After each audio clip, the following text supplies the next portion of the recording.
উম্মতেরা তার নবীর কথা না মানার জন্য আল্লাহ বন্যা প্লাবন দিয়ে তাদেরকে ধ্বংস করে দিয়েছে।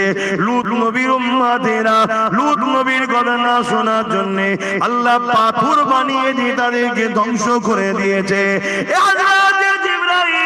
আমার উম্মত উম্মতিরা দুনিয়ার মায়াজালে জড়িয়ে গিয়ে আমি রাসূলুল্লাহ আমাকে ভুলে গিয়ে আমার থেকে দূরে সরে গিয়ে দুনিয়া জমিনে অন্যায় অত্যাচার জুলুম করে বেড়াবে।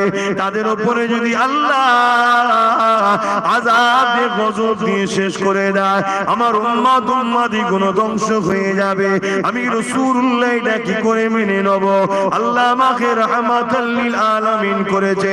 সঙ্গে সঙ্গে আল্লাহ দিয়ে যায়, আপনি চিন্তা করবেন না, আমি আল্লাহ আপনার খাতিরে জানিয়ে দিলাম দুনিয়া জমিনে যতদিন পর্যন্ত আপনার উম্মত উম্মতিদের মধ্যে থেকে একজন হলো দিল থেকে আমাকে আপনাকে ভালোবাসবে, প্যার করবে, আমি আল্লাহ তার খাতিরে দুনিয়াকে ততদিন পর্যন্ত আযাব গজব দিয়ে শেষ